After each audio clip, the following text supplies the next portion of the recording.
Hey, it's the Profit Answer Man, Rocky Lalvani.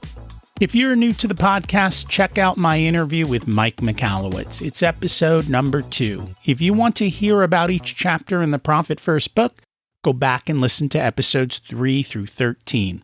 Episode 1 is the why and how. On the Profit Answer Man, we learn money mastery without all the complicated accounting mumbo-jumbo using a simple system. Your accountant is busy documenting your transactions and creating a rearview mirror of what happened. My guess is you don't even look at the reports they sent you. If you're like most business owners, you struggle with this, and it's not your fault. We aren't taught money in school, and accountants aren't taught how to be profitable. The Profit First system created by Mike Michalowicz works, and he certified me to help you implement the system in your business. Remember, the new equation is sales minus profit equals expenses. Let's face it, without cash flow, you can't pay your employees, buy needed materials, or pay your mortgage and support your family. I help you to do that and more, so you can focus on the parts of the business you love and receive the rewards for your labor and investment into your business. The stronger you are as a business owner, the more jobs you create, the better we are as a country.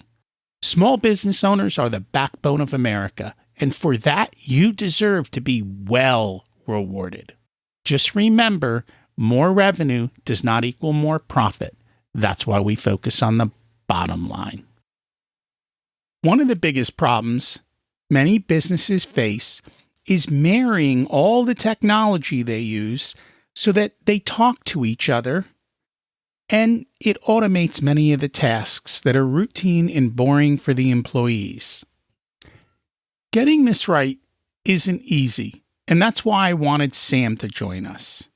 Good automation not only drives profitability, and that's what we're here to help you do, is to improve yours, but it also improves the customer experience, and it helps your top line grow, as we'll hear about more about automating the sales processes as well. Sam Ovett is the co-founder of Mobile Pocket Office and is leading the way to help new and established businesses augment their human and technological resources to leverage growth and streamline productivity. As a previous professional whitewater kayaker and guide, Sam has translated his experience navigating Class 5 whitewater and mitigating life-threatening risks and hazards into the business world. He sees it as always evaluating the potential consequences of the action in the business, in the market, and in the automation plan. Let's meet Sam. Welcome to the Profit Answer Man, Sam Ovett. It's great to have you join us today. Thanks for having me. I'm excited to be here. Can you share a little bit about yourself and your business and what you do?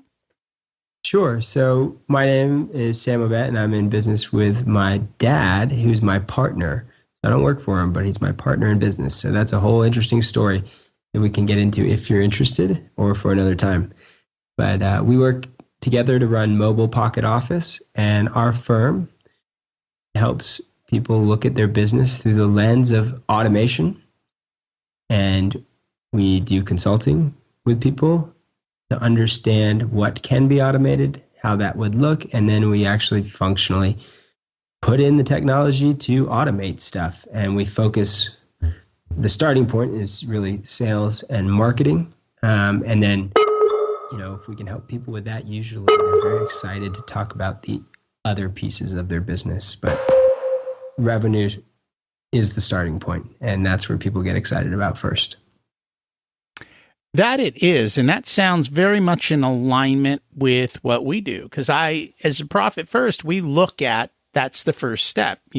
How are you generating revenue? What's involved in that? And then is it profitable? And then how do we systematize everything to make it easy so that your business runs on autopilot. And that's one of the reasons you're here, because I see so much synergy in the way that we both help clients. So one of the things I've heard you say, and I think this is where everybody tends to operate their business, it's called cowboy mode. Can you share what that is? Absolutely. So cowboy mode is, and I think if you've been in business and you've had any bit of success, you've experienced this, is where you have been presented an opportunity and you need to capitalize on it. And this is usually how it begins. And then you just start doing. You generally stop planning very well, but you start doing because you got to capitalize on an opportunity that looks hot and the iron is, hot, and it's like time to strike, and you do whatever it takes. And it is generally tiring, generally pretty exhausting. And if the opportunity is right, it's 100% worth it. What happens, though, is people stay in that mode and they keep operating. And then if they had systems, they start to deteriorate. If they had process, which most people do if you're successful in any kind of way in business, even if you don't realize it, they start to deteriorate the process to run your business. And then next thing you know, everybody's a little bit stressed out, more tired, and you're not quite sure how your business is supposed to run, and balls start to get dropped. So that's cowboy mode. So it's got its place. So how do we fix cowboy mode? So I think the lens by which to think about this, in my opinion, is that cowboy mode is super valuable. If you see an opportunity, you better strike while that opportunity is in your court and ready for you, because opportunities will pass you by, always. But as soon as you've done that and you've striked, you need to make sure that if you improved or created new systems out of that experience, that you get them documented, your team knows how to use them, or you update processes that no longer fit because you made changes. And then you go back to a strategic mindset of growing your business. So it's literally just the self-awareness of recognizing that you are in a cowboy mode. You're moving fast. You're doing a lot. You're making it happen. Once you've gotten to the other side, you need to slow down, even if it's for a short period of time, and take inventory of what just happened and how it affects your overall strategy and your business. And if it changes the direction of your business and the strategy, that's okay. And if it's, not to be cliche, but if it's profitable, that's wonderful. That is a good thing. But now you need to make that the new normal, systemize it, put process to it, find out where you can automate versus stressing everybody out. Because if you have employees, they will leave if you're constantly in cowboy mode, and you'll probably find you have high turnover and people think that you are difficult to work with. What I find is a lot of business owners don't want to pull on the reins to slow down to create the systems and the automation. They just want to keep galloping along. And as you said, it does cause problems. And then over time, I think you start to lose money because you lose sight of what's going on. Do you have any success stories where by doing what you talk about, they were able to be more profitable? Oh, yeah. So we've got a lot. In fact, most people that come to us are in a pretty excited cowboy mode state. They've met the market in a way with their product or service, and the market is responding insanely well. People are excited. Maybe in some instances, their ads are really dialed in and they're just blowing up and they cannot handle the volume of success. And it comes to a literal breaking point. So where they can no longer scale the business by operating in cowboy mode. And I can talk about specific examples, but that's generally how people come to us, because it's a stressful situation and it's exciting. You're generating revenue, so you've got money to invest, but you don't have your systems dialed in to scale beyond the point that you're at. And I'll give you an example. There is a company that is out of Canada, actually, and this is a very recent example, so I think it's interesting. They are a tutoring company, so they tutor children. It's private tutoring for school work. And you can imagine that during the height of the pandemic, kids were really struggling. They're at home, they're doing Zoom, they're doing Skype, they're doing digital school.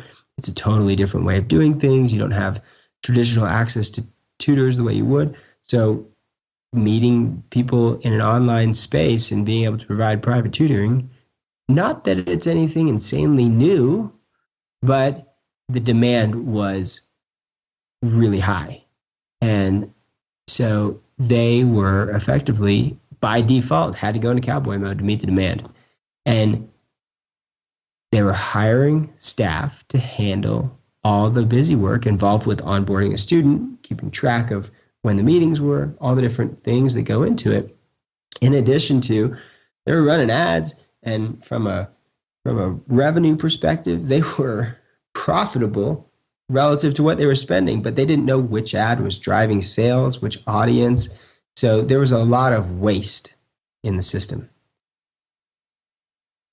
So bringing that into an automated, there's a lot of work that goes into it ultimately, but saying, what does the business functionally look like? What's the journey someone takes? Great. Let's find out where it makes sense to automate. And I can go into that framework so people have one to think about if they're in this space, because that's hard. You hear about automation, but how do you start with automation? Two different things to be excited about it and actually know where to start about it. So we can go into that in a moment if you'd like. Go ahead. No, I was going to ask you, what was the outcome financially by putting the systems in? Yeah, so financially, the outcome for them was, namely, they didn't have to hire one of the big ones because they were time poor. They were making good revenue, but they were poor on time. They didn't have to hire two more individuals at a minimum of $40,000, all said and done, just to do admin work, because it was pretty administrative level work. So, you could get away with a little less, but they didn't have to hire two more individuals. So that's one of the outcomes. And then along the way, we were able to take what they were doing and help them find opportunities to generate more revenue that didn't require people to actually be there. And people have heard of these like online courses and stuff. And that's basically what we did with them, is we packaged up their course and made a lower tiered, lower priced DIY option that increased their sales. So that was like $1,500 was the price of that relative to the private coaching. They're selling 1 to 2 of those a week now, an offer that previously didn't exist at all,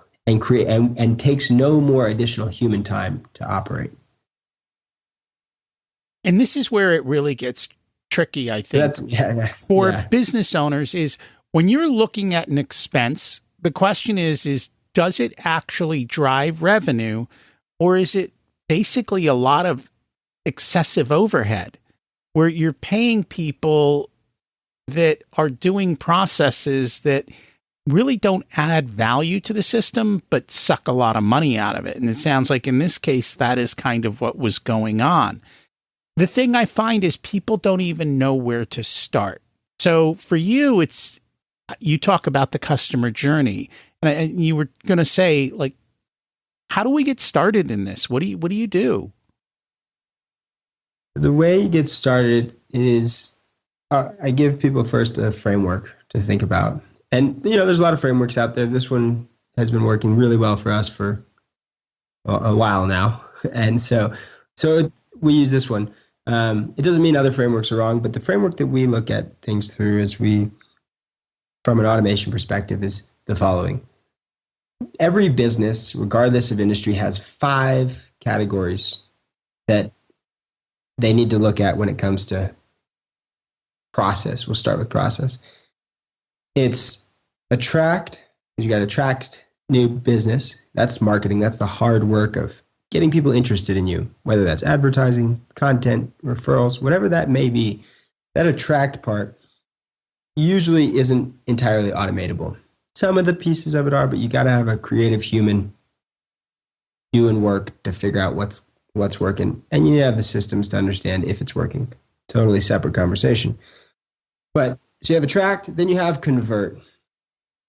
Great, you've got interest. Now you need to convert that interest to leads and sales. Obviously, sales are most important.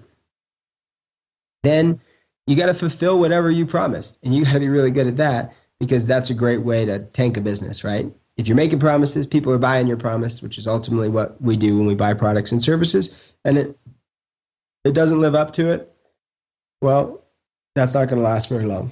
Reputations get around, even in the digital age, especially in the digital age, I should say.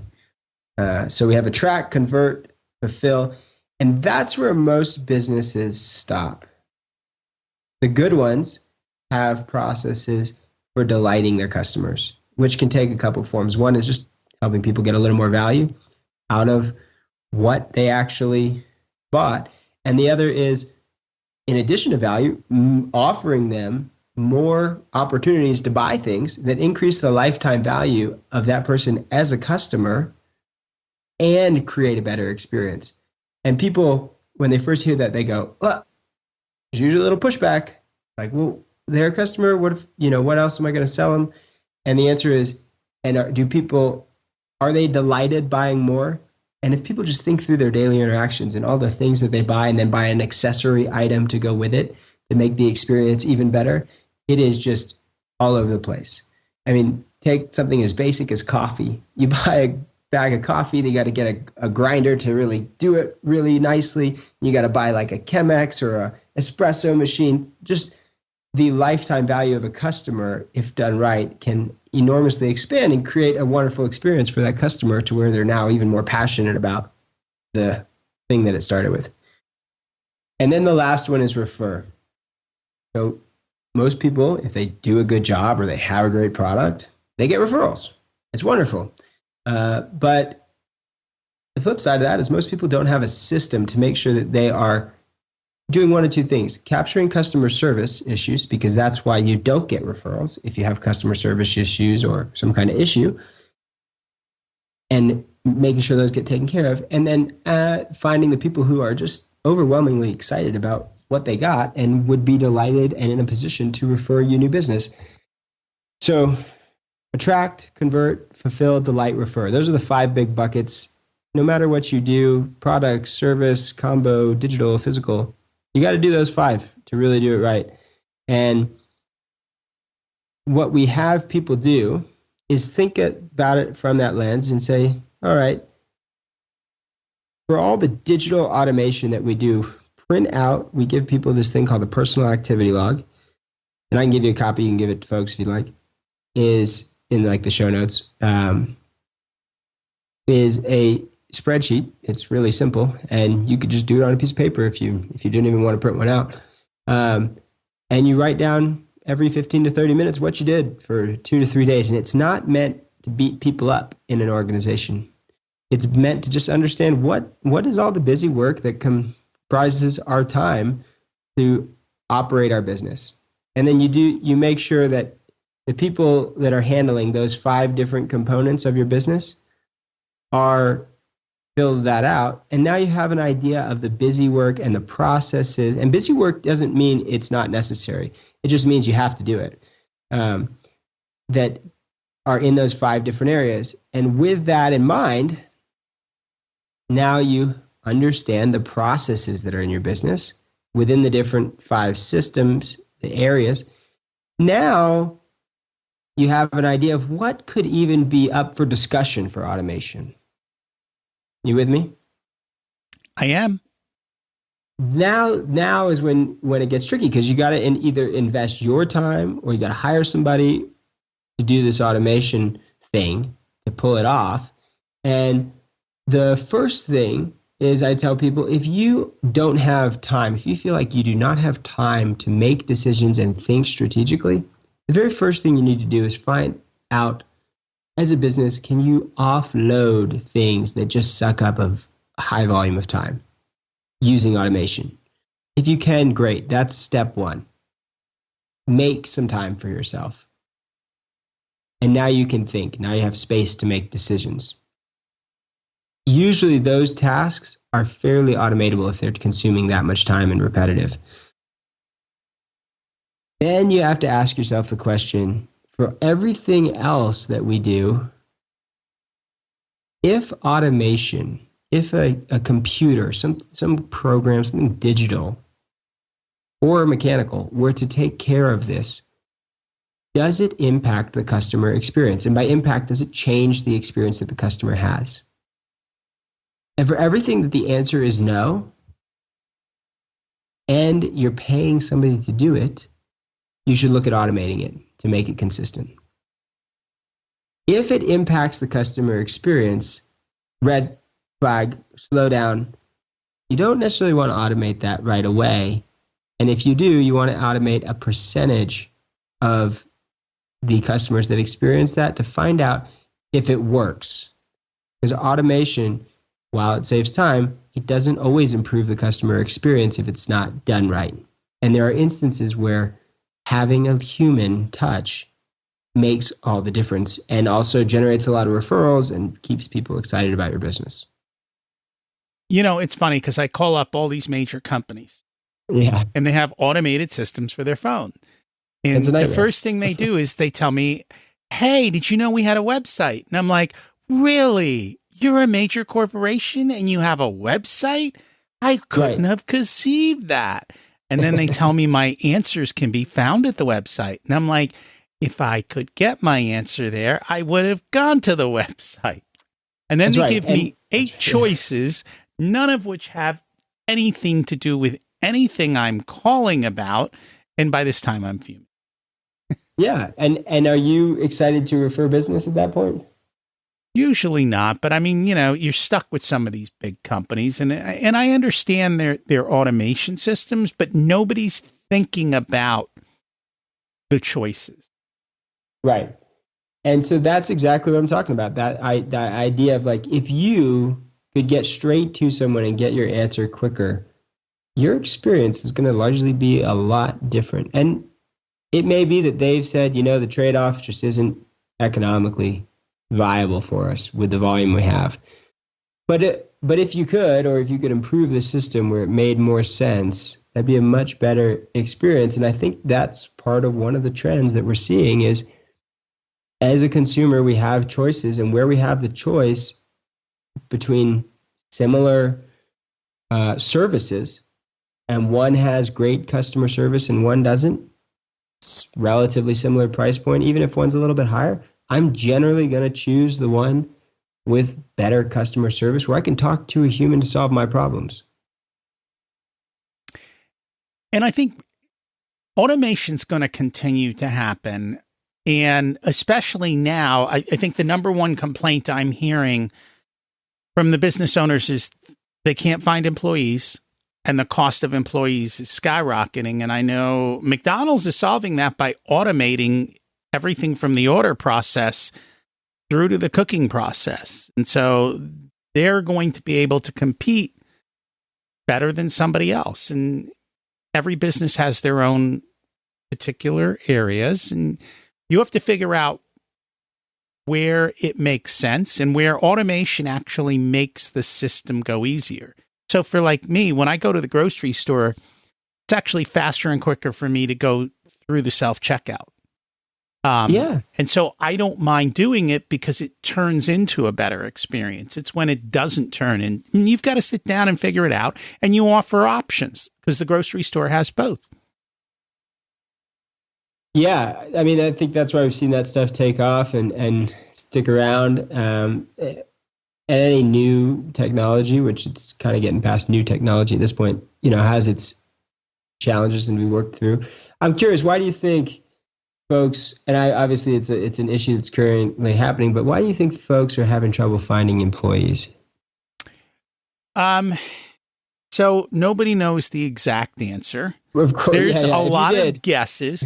One of the biggest guesses is that the unemployment incentives were so lucrative that people were better off staying home. 2, I think there's still fear, even though, and I mean, at this point, we're hopefully well through COVID.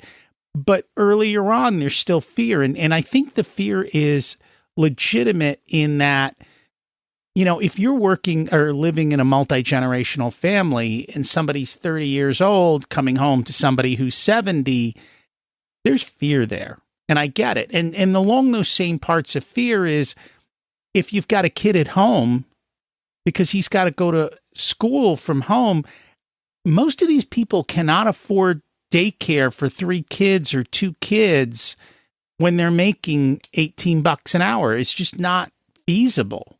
So I think there's a multitude of things there that come together. Yeah. And I think too, just this is kind of a side note, we get back to more of the automation, but it does play into this is, I think companies should be trying to automate jobs where they can't pay people they're not willing to pay people more than unemployment. Like if you're not willing to, as a company, pay people more than unemployment, I think you should invest in automating it. I think that's a good thing, actually, because these are jobs that are largely pretty undesirable and don't necessarily create always an experience where someone moves up either.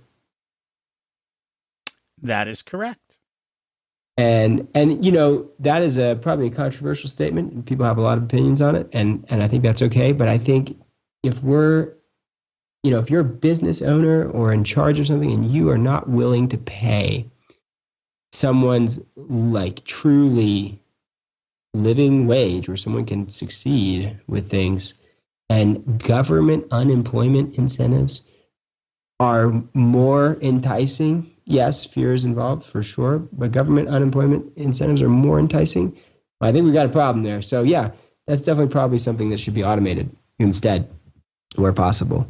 And we can circle back to wherever you'd like to take this, but I find that contextually that conversation really interesting. It's something I've kind of been paying attention to, and I was curious your thoughts on it, not to dig on you, but just to find out, because I think it's kind of a weird thing. We've got these giant corporations and people can't even make like living wages from them. Well, maybe we got a greater issue here, and the opposite not to get side philosophical there. The opposite side of that issue is what do you do with those employees? Because there may not be new jobs for them. So then you have a permanently unemployed group of people, which is not good for society and for our country. So there's got to be balances out there. Mm-hmm. It's a challenge. And largely when you automate something, whether it's physical or digital, it creates higher paying jobs for someone to manage that automation. But that's kind of the big discussion is like, as someone who runs business, you definitely should be paying attention to automation. It's going to help you be more profitable most of the time. There are some times where I don't think it makes sense. But most of the time it's going to help you. And it's going to create these really engaging jobs because you got to now manage this automation. Somebody's got to manage automation and think about it and how it impacts the customer experience. But it does leave a hole, and that there's truth to that. And so on the accounting side, it gets scary. Some of these softwares automate the accounting, and I start looking in there. I'm like, who put this where, how? Like, they don't have clarity because the people who are supposed to be watching the system are not watching the system. And then if you don't have good numbers, you can't make good financial decisions. So that's right. That is one of the things. So automation has its pluses and minuses. You mentioned earlier that you work with your dad, but you don't work for him. So that's right. I'd love to just dig in and learn a little bit more about how that works and how you get along. Yeah.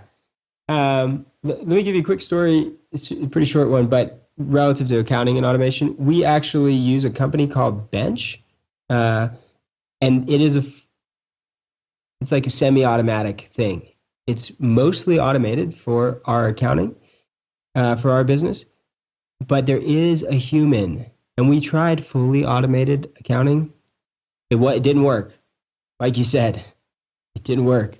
There was nightmares, but we, with a human and someone who is fully an actually certified CPA monitoring the account, it's an incredible experience. It's so easy, and we have someone actually paying attention to the details and the nuances that exist in that world.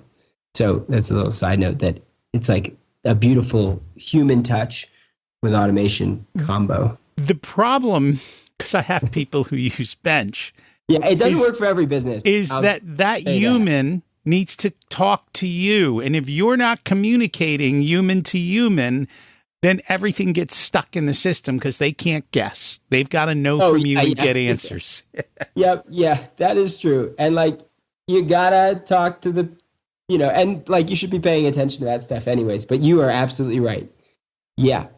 Yeah. That is for sure. I didn't really think about that because of course we talk to them, but yeah. If you don't talk to the people, like, it's going to be a problem and your stuff's going to be a mess. So, regardless. But working with my dad as business partners, it is something that I did not envision growing up. And I was not always in the world of business, but I was always exposed to the world of business growing up because he was always an entrepreneur and had his own thing. And I was actually a professional athlete for a period of time, and then doing outdoor adventure guiding for whitewater kayaking, both here and in Ecuador, and was paddling professionally for brands. And I was actually using a lot of automation because as a professional athlete, you are not only physically engaged, but you are a part of the marketing department. And so obviously, with my exposure to business growing up, I realized that really quickly. And I always made myself in a position where I was involved with like marketing. And so I wanted to be on expeditions. I wanted to be paddling my kayak over waterfalls and, steep remote gorges. And I had to automate the marketing that I was responsible for as an athlete. And so that was my initial foray into the world of automation, was using it as an athlete. And then I had made a transition in my life where I decided I wanted to not do that for a living. And I was very familiar with process and automation and using it, and also growing up around it with my dad, that it was something that had drawn my attention. And it made sense to me at the time to be on the right side of automation. I decided I want to be the one building automation, not getting automated at a minimum. And so there's a lot there, but that's how we started working together, because my dad, he was interested in making a shift. He'd been working with very analytical business stuff relative to fulfillment with large corporations, and decided he was ready to make a shift in what he was focused on, and he was in a position where he was like excited to work with me. And it just worked out to that moment in time.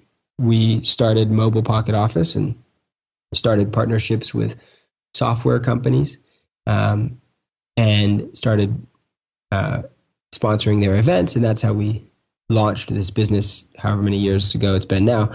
But working with him, I think there's one key thing that people can take away, whether they're working with a spouse, a parent, and they don't have to be partners. They can be working just together, or somebody can be hiring the other, or working with just someone who's a very close friend. Like, those are all very challenging, stressful relationships because you don't want to lose them. And we do something called catalyst events, because the other thing is, if you have someone who's very close to you and you work with them in business, and this entirely relates to finances and automation and all of this stuff, is what you can't get sucked into, in my opinion, is just pleasing the other person and making bad decisions. Does that make sense? Like what I'm saying there? It does. And I see it all the time. And we were fortunate to recognize it early on. My dad is super amazing. And so, that's helpful. You should work with wonderful people in your life. If you're not, make that change. But we all have our challenges, and things get heated, and discussions and decisions have to be made. And two really smart people can have completely different opinions on how that decision should be made. And if you're really close, that makes it really hard. And so we created a space for ourselves, just like a mental space that we call a catalyst session. So if we need to make a tough decision, or if one of us doesn't like the other person's opinion on something, like we think from a merit perspective, it has flaws and needs to be rethought or isn't going to work, then we say we're going to have this catalyst session, and then we just get into it and we figure out, we poke holes in it, we try and tear it apart as if we're doing a debate, essentially. And what this does is it creates a space that everybody knows that nothing here is against that other person personally. There's no personal attacks. It's just taking apart an idea based on its merits and if it functionally makes sense or is a good decision financially or business-wise or strategically.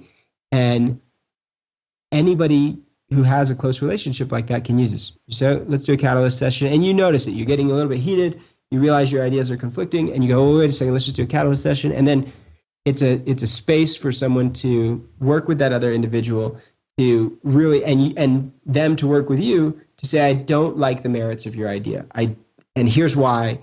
Let's tear it apart and let's try and evolve it to a solution-oriented, better place.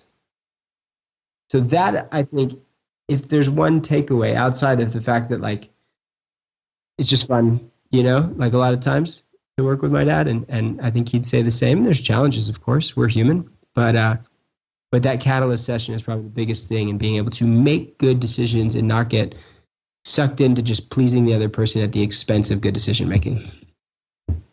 And I think for my clients where I'm dealing with two people, sometimes husband and wife, two business partners, a lot of what I'm doing is listening to both sides and helping them understand the other point of view. And I'll call both sides out, like this is right for this one is that, and you all got to get on the same page. And that's what happens when I deal with those types of clients. And it's challenging, isn't it? It is challenging. And that's why I prefer to work. It's one of the reasons I prefer to work with smaller businesses where there's a single person in charge, because then we don't have to deal with all that drama. They can deal with their employees, but I don't have to deal with it. But, it all works out.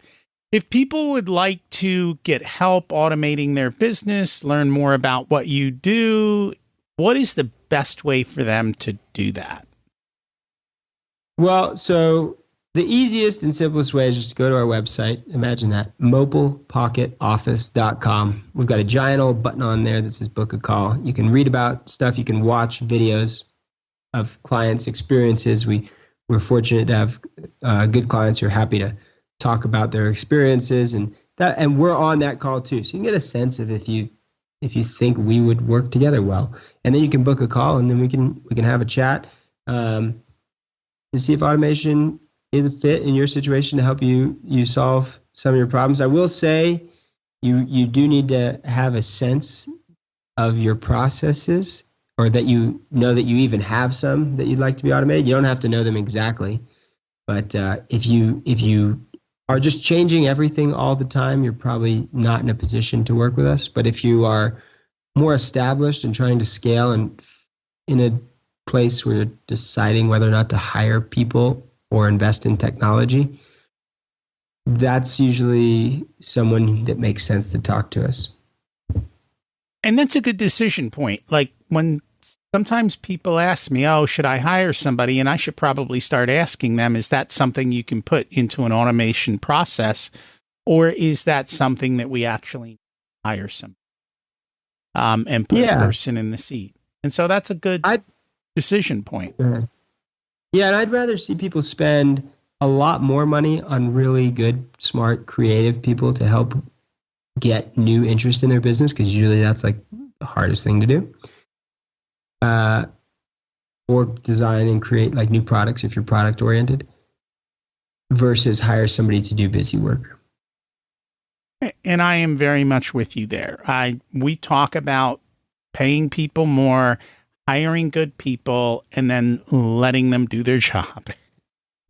That is, I think we're on the same page, cut from the same cloth on that one. Absolutely. Well, thank you so much for joining us. I will put all of that in the show notes to make it easy for people to find you. Wonderful. Thank you for having me on, Rocky. I appreciate it. What can you automate in your business? Which systems of yours do you wish would talk to each other? Are you always having to band-aid systems together to get the results you need? Take the time and fix it. I know it takes time and effort, but the results are so worth it in your improved efficiencies. Check out Sam's site. I'll put a link in the show notes. mobilepocketoffice.com. Remember, you don't need more resources. You need to be more resourceful. We focus on the bottom line. If you want a done-for-you service, you can have me as your Chief Profitability Officer. Because you have your zone of genius and want to spend your time doing what you love. I only work with a handful of clients, so they get my full attention. I work with business owners who have or are growing to $500,000 to $5 million in revenue. You can use the scheduling link in the show notes to get on my calendar for a good fit conversation to see if I'm the right person to support you and how I can help you. If you want to learn about living the life of your dreams, check out my other podcast, Richer Soul. As we close out, let's repeat the mantra. Revenue is vanity, profit is sanity, and cash is king. Have an abundant and profitable week.